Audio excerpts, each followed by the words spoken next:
And well, another Wednesday Night War has just passed, but it's becoming more interesting between both shows. So right now, let's discuss which show was better, which had the better in-ring work, which one had the better best lines. We're going to discuss that all today on Deleted Wrestle Zone.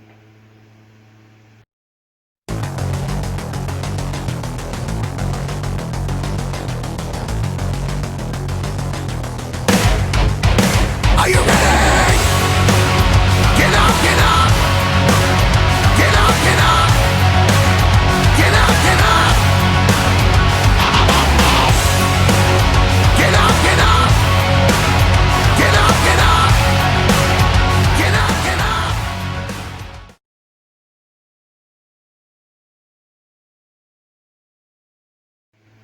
Hey everybody, welcome to the Deleted Wrestle Zone. All things pro wrestling from AEW, NXT, New Japan, NWA, Impact Wrestling, many promotions, matches, wrestlers, and championships. I'm your host, J-Rod. So right now, let's talk about, before I jump into getting to the views and ratings, let's talk about what's been happening related to that.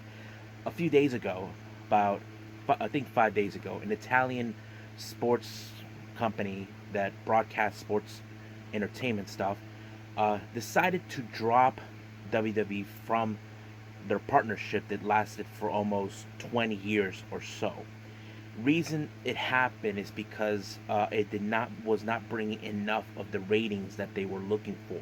Now, this is something that we have discussed due to the fact that a lot of WWE fans are questioning why are the ratings important. The viewership is, well, the ratings is in fact important too, but much important. So basically, now it appears this company called Sky Sports from Italy decided to drop WWE and decided to give the contract to AEW.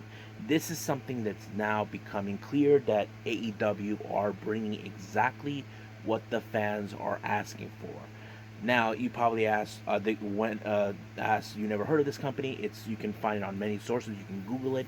Apparently, they're going to broadcast all of their AEW shows, their Dynamite, on Fridays, which means they're going to compete against WWE SmackDown. But that's only in Italy. Here, AEW Dynamite's only competing against NXT. So don't ask me why that happened, but that's their decision.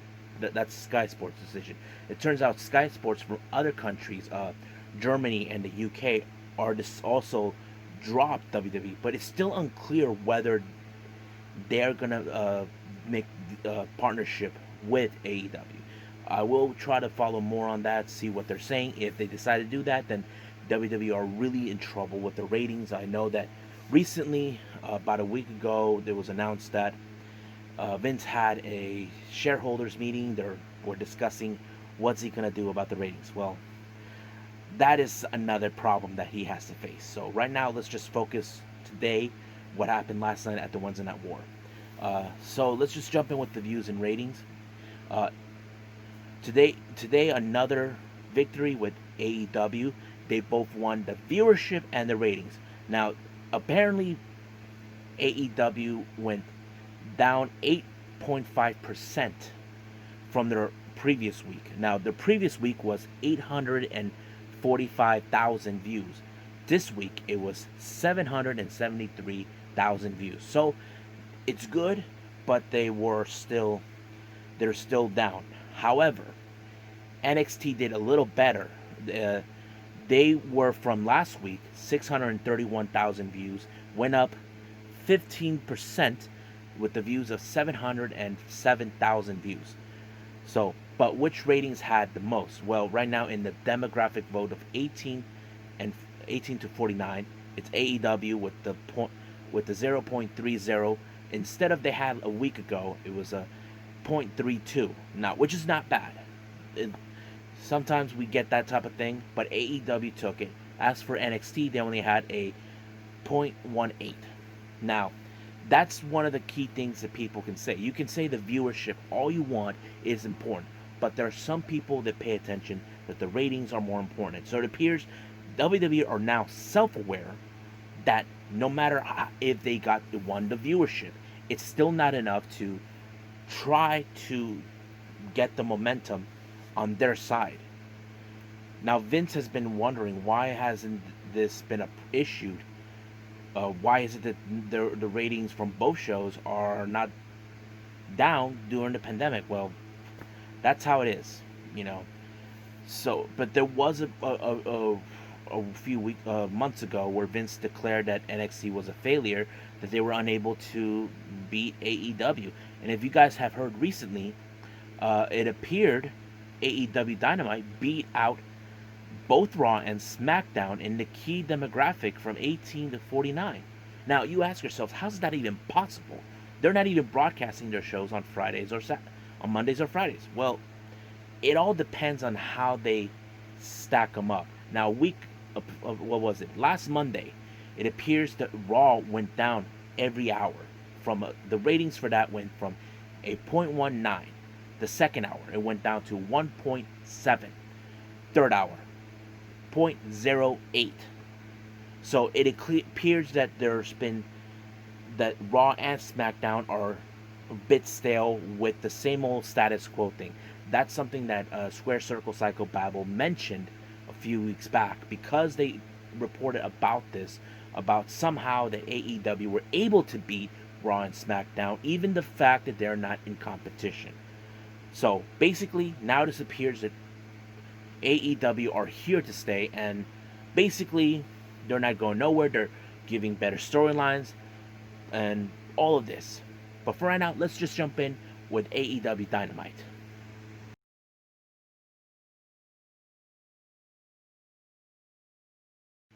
Alright, so let's start with AEW Dynamite. The first match was the 10-man tag team match with the Inner Circle, Jericho, Guevara, Hagar, Santana, and Ortiz facing off against Orange Cassidy, the Best Friends, Chuck Taylor and Chucky T, and members of the Jurassic Express, Luchasaurus, and Jungle Boy, along with Marco Stunt. This one was a bit of chaotic. Now, how do you work with this whole thing with a 10-man tag team?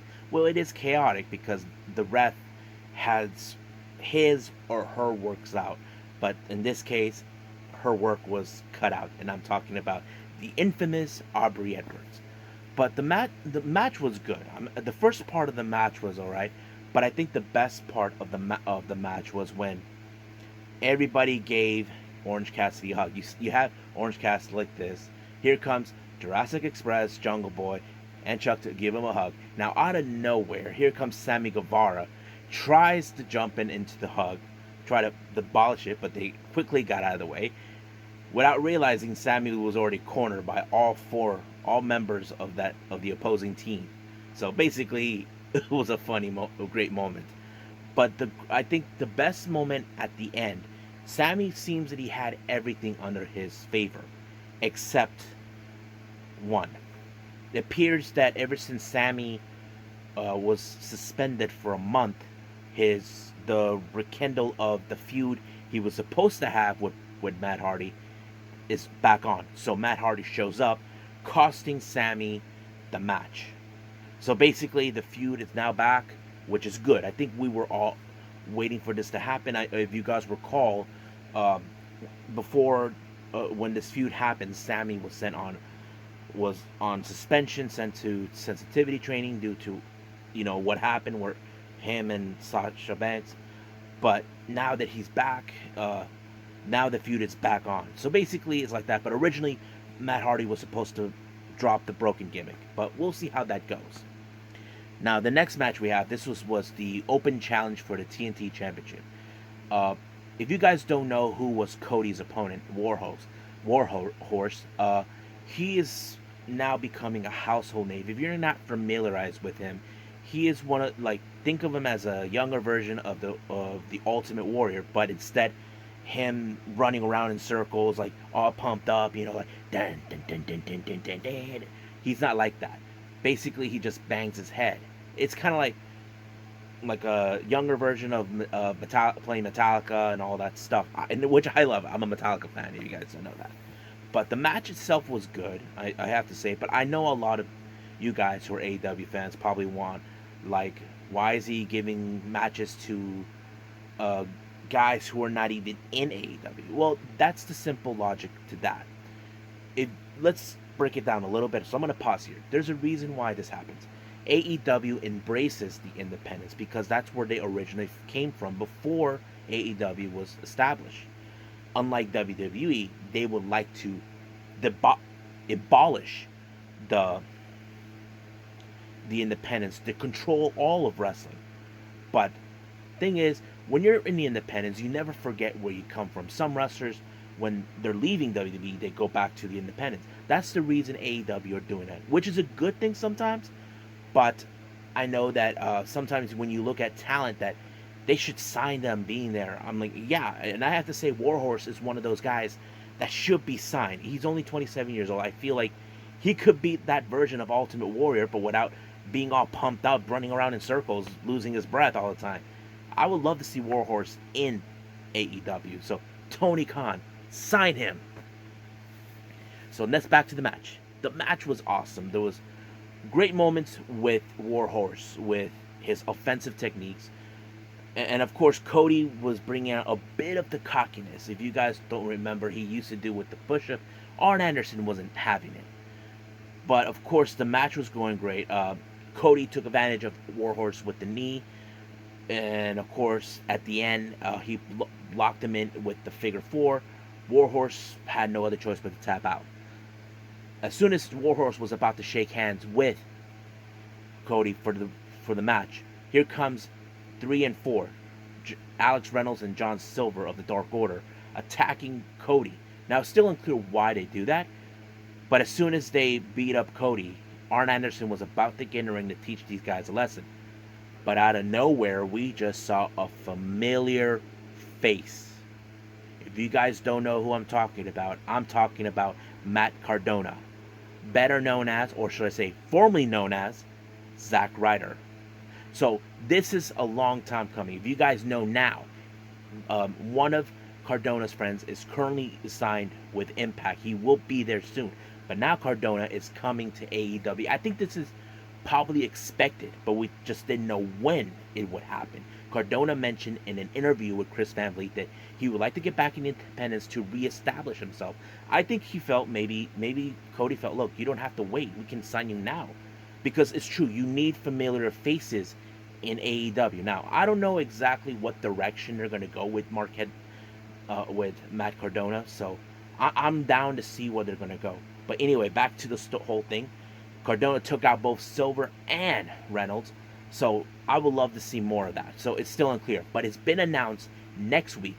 Cardona and Cody will be teaming up against Silver and Reynolds again, the Dark Order. So this is going to be an interesting match.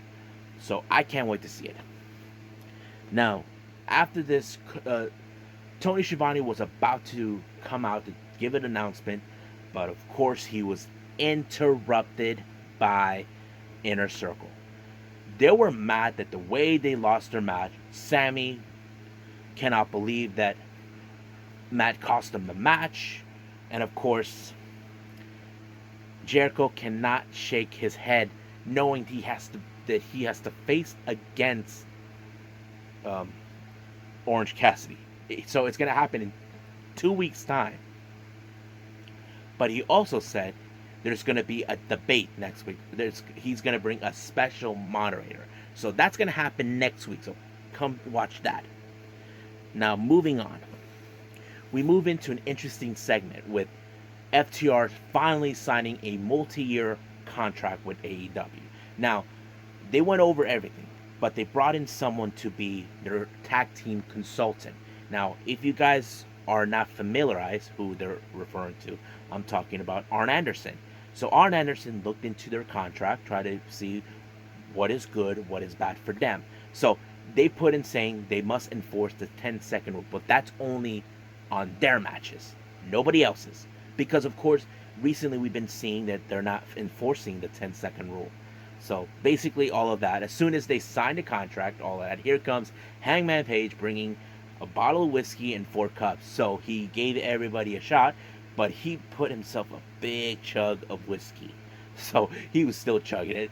It was so great. I love the segment. So it appears it's official now, FTR RAW. Now the next match we had is for the AEW Tag Team Championship match. Now, I wasn't too sure yet how they're gonna jump in because are they gonna drop the match to the Dark Order to give them tag team titles, or Hangman and Kenny are gonna be, how do I say, still continue to maintain their reign as a tag team? Because I know some people talk about Kenny and Paige that they're not much of a tag team together because we have seen them, separate on occasions as a single competitors. I mean, but Kenny is specialized in tag team. Who could forget his relationship with Kota Ibushi? So keep that in mind, right there. Keep that in mind. But the match was great. I have to say, wasn't one of the best matches for tag teams, but it was good. I'm not gonna lie about that. But as soon as the match was over, it was Hangman and Kenny that picked up the victory on this one. But as soon as the match was over, Mr. Brody Lee was not happy. Apparently, throughout the entire match, he was right there watching. Colt Cabana was there, right in, and also a female member, the one who they took, Anna Jay, appeared wearing this like kind of crazy looking mask. You know, kind of like you see if you remember that scene in Dark Knight Rises with Catwoman, kind of like that, but more scarier. But it's still unclear what they're gonna do with her. But as soon as Mr. Brody was unhappy, he told Colt to go backstage, and Anna Jay went back there, went with him. I think she knows what was happening, but Colt no. But Mr. Brody Lee was not a happy camper whatsoever. So he said that he is pissed with Hangman because he did not accepted his offer. So the best part is they brought all the members of the Dark Order, but here comes the Bucks, both Nick and Matt. But out of nowhere, when it was like a four on multiple members of the Dark Order, here comes FTR whacking Mr. Brody Lee with the cooler. So that was a great moment, and now it's been confirmed for next week. It's going to be a 12-man tag team. I don't know which is worse, a 12 or a 10. I don't know. It's going to be chaotic. I'm not going to lie. Then we see Britt Baker, who, in the other hand, she is still like saying that this is her women's division, and Big Swole is not invited. But she'll be back, trust me. Apparently, she will get her revenge on Britt for suspending her. She didn't do nothing wrong, but Britt Baker's trying to get involved, saying that it's her division. But the truth is the person who holds the belt. That's the problem. Then they threw in a little video segment of Diamante. If you're not familiarized with her, she's also one of those independent wrestlers, or she even appeared on Impact, Women of Wrestling, several independent shows, all of that. She was facing off in a non-title match against our AEW Women's Champion, Hikaru Shida. It was a good match, but not the best. I know they can do better, with Hikaru Shida. Just can't wait to see where they're going to go with it, because that's something we need to pay attention with. Now, let's move on to the next part of the segment. As you know, they announced for the summer the Women's Tag Team Tournament Cup. Nala and Nikki were looking at the trophy, but apparently they had to pick out a partner, and it turned out to be someone familiar from WWE, and I'm talking about Ariana, better known as Cameron. So no one has seen her since. We don't know what was happening. I know that she wasn't giving a good performance in the ring. She jumped back to NXT and all this and that, but it appears she is teamed with Nyla Rose. Nyla's not a happy camper with the idea. She would have preferred to do things herself. That's the way I see it. Now the next thing we have is a little interesting promo with MJF. Now MJF has always been the top heel in my opinion, but the way he has been saying he believes that he should be the face of AEW, that this is his time, that he will lead AEW to the future, and that he's calling Jon Moxley a dictator, that he doesn't deserve to be champion, that he is calling him out, saying he wants that title, that it's his destiny, that he is the true leader of AEW. But of course, but we don't know when that's gonna happen. Of course, it probably can happen soon, but the real question is John Moxley gonna drop the title to MJF? We don't know. It's still, but right now let's jump into the main event. We had a tornado tag team match between Darby Allin and John Moxley versus Brian Cage and Ricky Starks. Now, as soon as Darby Allin's music hit, no one knows what happened to him. They just thought maybe he got beat up in the back by both Starks and Cage. Well, Moxley shows up, and then here comes Ricky Starks and Brian Cage giving a little bit of their promo before going in the ring. And out of nowhere, as soon as they got out of the ring, they got coffin dropped by Darby Allin. And it was a great match the way it was going. But I think the best moment is Darby Allin coming out with a skateboard with thumbtacks attached to it. And he landed right on the back of Ricky Starks. The way he was screaming in pain is so crazy. You can see thumbtacks right in the back. I think that was a great, interesting ending, how it goes. But later, as soon as the match ended with Darby Allin and John Moxley picked the victory, it's now been confirmed by Tony Khan. Next week, the AEW World Title will be on the line. John Moxley will defend it against Darby Allin. So this is a match we gotta see. Now they have faced before, but that's in Northeast Wrestling. So better stand by on that one. So I think that's it right now with AEW. So let's jump in right now with NXT.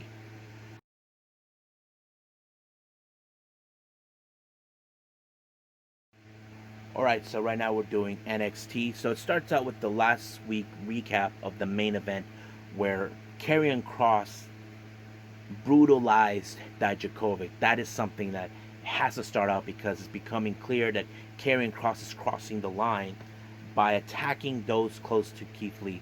So when that happened, it just continues more in the story. Now the first match of the evening for that was a tag team match.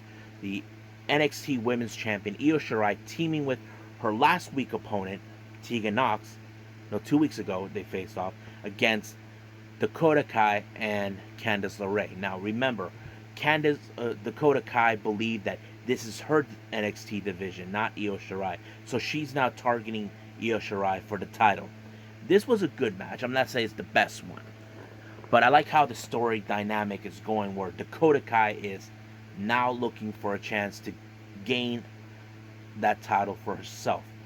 So it was a great moment, but I think the best moment is the way Tegan Nox took out Candice LeRae and leaving the victory to Io Shirai, because I think Tegan respects Io Shirai, knowing, okay, she's the women's champion. I need to respect her.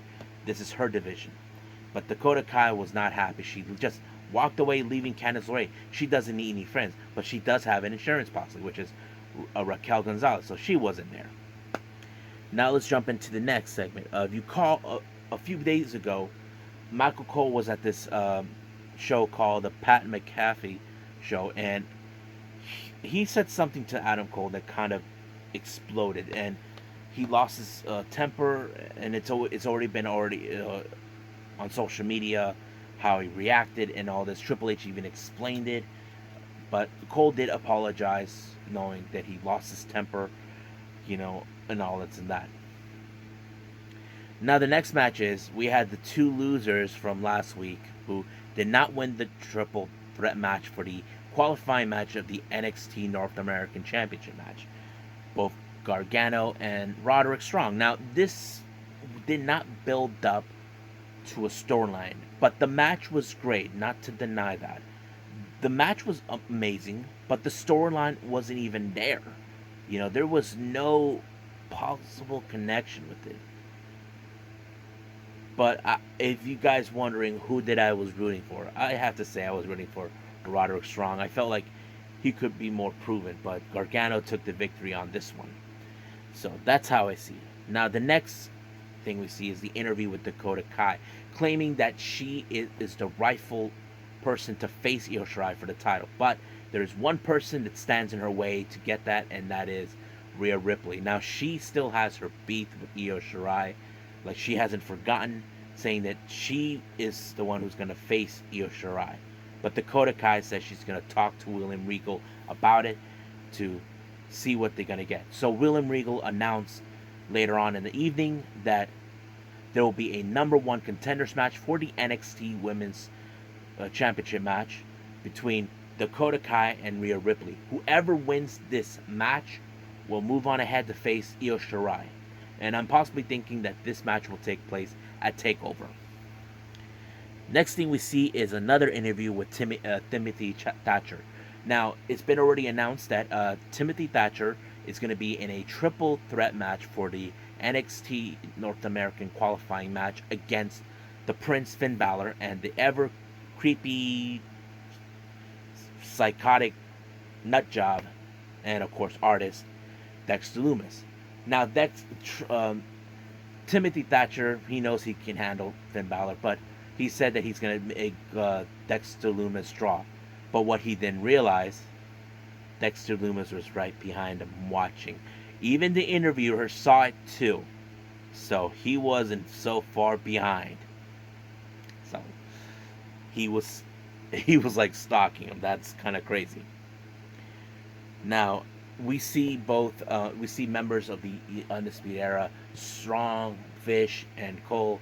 They're like right now they're not being the dominant force, keeping the prophecy alive. And here come Kyle O'Reilly, who we haven't seen in a while, but he kind of gave the motivational speech to get them back on top, to be the Undisputed Era that they need. I feel like they could very well take back what it was taken from them, their mojo. So that's going to be an interesting segment to watch.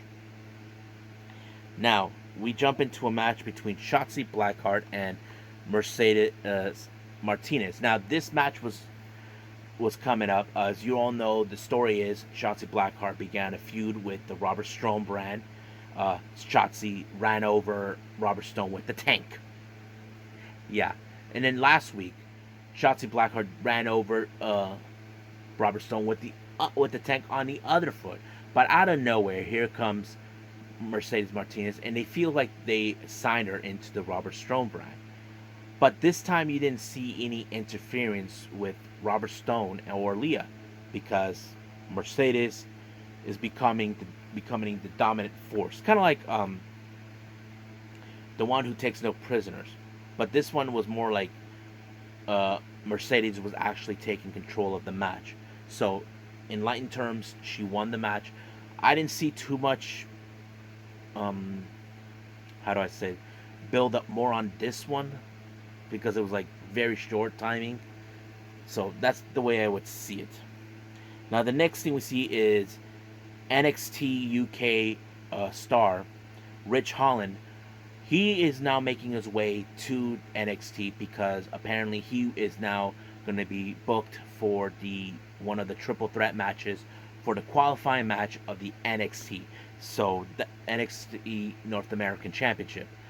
But it did say that he is going to be facing off against Damian Priest, and I forgot who else that he was going to face off. I'll remember when it hit me again, so we'll go from that. Then we jump and see Keith Lee coming out explaining his actions last week. Now, if you recall last week, he wanted to help Dijakovic to stop Karrion from hurting him. But Dijakovic told him, no, don't get involved. Even though Keith Lee feels like he can't just leave him in the hands of a nut job like Karrion Kross. So he made a decision. And of course he got interrupted by someone who claims that he earns a shot of the NXT title. And I'm talking about Cameron Grimes. But the last thing Cameron Grimes did is piss off Keith Lee. He had no time for him. His mind is already in Karrion Kross, but Cameron Grimes is not going to take that lightly. He's like saying, I want my shot now. I don't care about Kross. If I were you, Cameron Grimes, I would worry about Kross if you get in his way, because that's the last thing he needs from you. But as soon as he took him out, here comes Scarlett. And Cameron Grimes tried to get involved again, but Karrion Kross actually gave him a message saying what happened to him, that you just left your friend there. And he asked him that he wants a shot of the title. So basically it's now been look like that's going to happen. But Keith Lee did state it, name the time and place. So that's what happened. But Cameron Grimes got spare bombed again, but this time it was not so good for him. Now the next thing we see is Imperium's members Bartel and Eichner in a tag team match, which is a non-title match against Everrise. Now this match was mostly brutalized by Imperium. As soon as they won, they're claiming that they are the top tag team, and of course their little how do I say, respect the mat is sacred. It turns out they got their butts whooped by Imperium. So now it appears we don't know if they're going to rekindle the feud between both Imperium and Undisputed. Now, if you remember months ago, a while back, there was a collision when Worlds Collide. Both NXT and NXT UK collided. Imperium were facing off against the Undisputed Era, and the Imperium won that match out of a 3-on-4 handicap match when Alexander Wolf was taken out. But I would love to see more of Imperium versus NXT. These two teams are dominant in their own respective brands. So I would love to see where they're going to go with that. Then they go into a little video recap of Bronson Reed. Now, like I said, I feel Bronson Reed is becoming a bigger star now in NXT. He won the first match of the qualifying triple threat match series, and this is going to be good for his career. I can't wait to see where they're going to go with him, but it's going to be awesome to see it. Sorry about that with the shaking with the camera. Then William responded to this whole bizarreness back and forth between Lee and Cross. He told them both that he will not tolerate them to decide who gets a title shot. So he's going to make that himself. So that way he controls the matter. It's getting out of control between both Cross and Lee. And it's still getting out of control with this one. The next match we have is Isaiah Swerve Scott versus Jake Atlas. Now, Scott is amongst one of the competitors that able to beat one victory out of Santos Escobar, better known as Hijo de Fantasma, at the Cruiserweight tournament. And it's still on his. He knows he can beat him, but he has to face again. But he was facing against Jake Atlas, who is Drake Maverick's closest friend, and it was a good match. I'm not gonna lie, it was good, but I felt like they could do better with this one.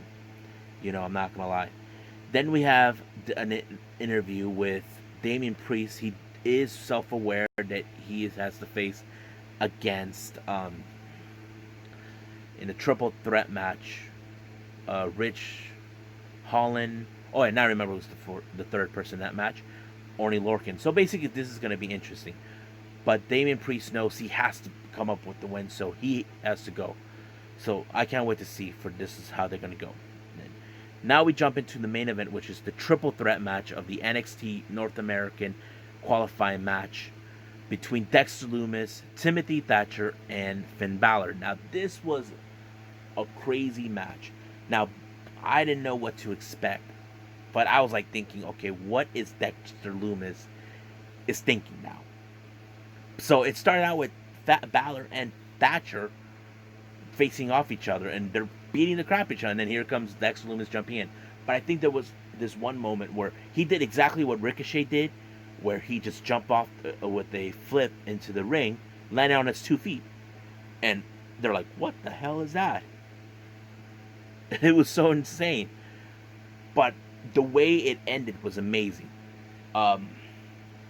Timothy Thatcher had Balor in a leg lock type maneuver, while Dexter Lumis put Timothy Thatcher in the silencer. You know, I don't know what they call it, but it's amazing how it ended.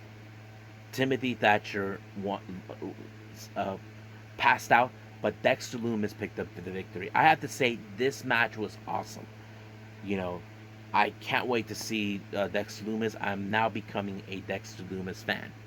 So I think that's about it for this one. So let's just jump in right away with the final thoughts.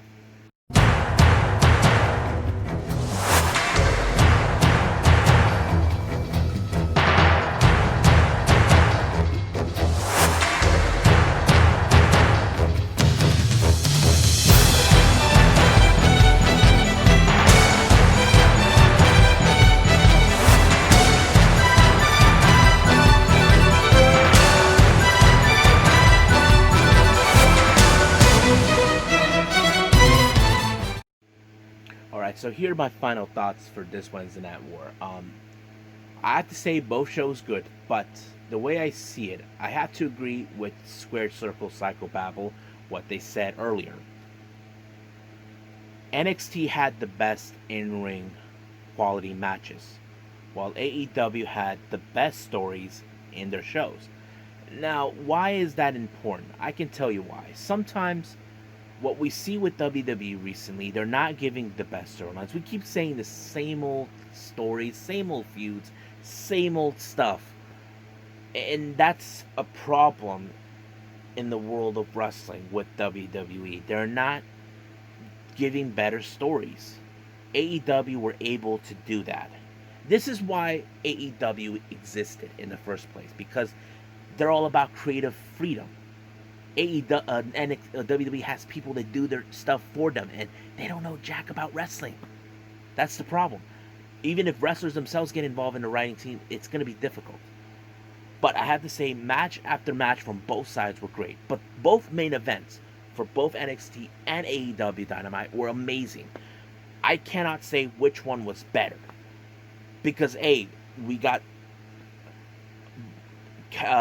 Moxley. He knows he has a target on his back by Cage, who wants another shot of him. But later we got Darby Allin, who wants a piece of Cage, and that's like an intertwining storylines.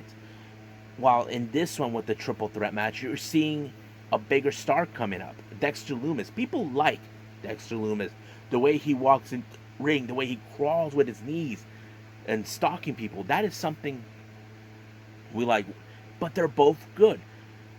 And of course, people can say about who had the better promo. I have to say it's MJF who had the better promo, because the way he talked about how he believes that he should be the face of AEW, he should be the champion of AEW, that Jon Moxley is nothing but a dictator. So that's what I like about that. They have better storylines on their side, while NXT don't have no storylines, but they do have great matches. That's one things we have to pay attention about, which had the better show. But the way I see it now, it's more 50-50 type. Now, I'm not saying it for saying it, but that's how I feel in my train of thought between both shows. Now, you guys can say, the WWE fans will say NXT is better. Same thing with AEW fans. Same thing. That's my opinion. If you guys have opinion about that, go ahead. Say it. I won't hold it against you. Let it all out. Let it all out. You know, everybody has a title to an opinion. So do I. So that's it for me, okay, guys? So, hope you guys enjoyed the Wednesday Night War. There will be more of that to come. If you guys are following my podcast, that's good. I'll be talking more stuff there soon, and we'll go from there. And stay tuned for upcoming. Hope I will work on the discussion stuff. I've been held back recently, and also I promise for you guys to put New Japan on these episodes. I'm really sorry I haven't done that, but for now I must bid all of you adieu. So stay safe, wash your hands, goodbye, mwah, and have a nice day. Bang!